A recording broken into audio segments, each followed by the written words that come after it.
We know that students make more progress and can achieve more when they can confidently and clearly answer 3 questions. The first question, what am I learning?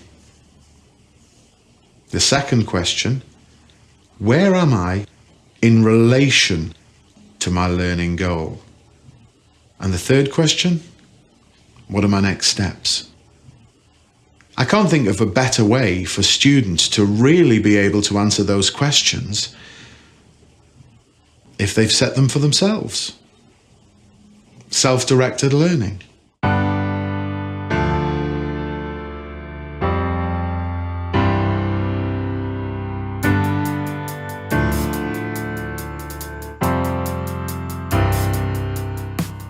So self-directed learning is very much about the student.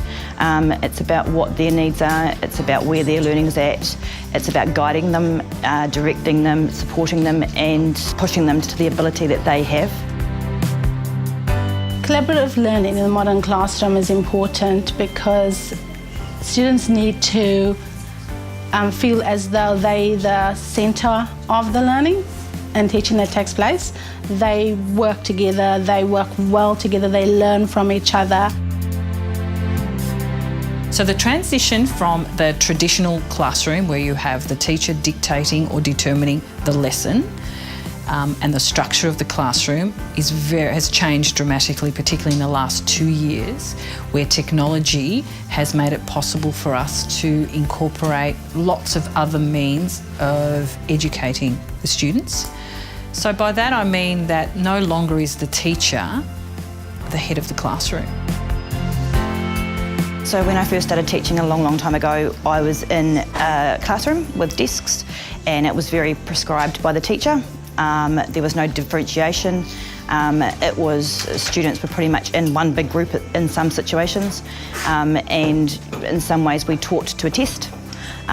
Where this situation that we're in now is, again, looking at abilities, looking at where they're at, looking at supporting them if they need support, guiding them if they need guidance, but also pushing them, making them self-directed learners, making them self-motivated and following our self-directed framework. The old model of the sage on the stage no longer works. Students are disengaged, they're not interested, they want to be part of their learning, they want to take control of their learning, they want to know this is where I'm heading and this is my opinion. So it's now a context where we're presenting material, we're presenting content and saying, what direction are you going to take this? How far will you push your own thinking, your own critical ideas? Within the self-directed learning method, there can be a number of components that we can add to support students with a number of abilities. For example, high-achieving students can challenge themselves and draw their own pathways so that they are actually working to higher order, whereas we can adjust the assignments to meet the students with learning support, and there are always teachers on hand that can support students with lower abilities to help them achieve goals they have set themselves within that time. Self-directed learning helps the slow learner because teachers are able to set work for the rest of the class who are more able via the assignments, and to actually doing individual tutorials and communicating with those learners who need a bit of extra help. And those learners can also communicate with the teacher via Canvas or email. And other means that are available. So it really does enable a lot more flexibility for the teacher to provide the individual tuition and individualised programming for students. SDL is great because it really, enforces a sense of discipline. So if you're a disciplined person, you can do what you need to do whether you like it or not.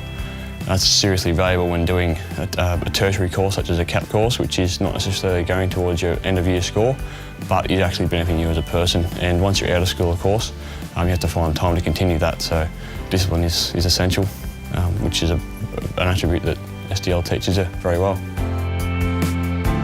Soft skills like creativity, innovation, resilience, leadership, these are very important skills for our students to learn.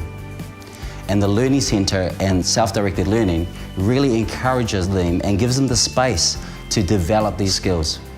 These skills are really important because the community are asking for them because they see the value when students leave school and go into the workforce. These are the skills that helps them to be work ready and it helps them hit the ground running. I love it. I love self-directed learning because I can just improve my own learning because as well as having my own lessons, there's the time for me to improve and go over what I learnt in the lesson and catch up, maybe collaborate with other kids, just refresh everything.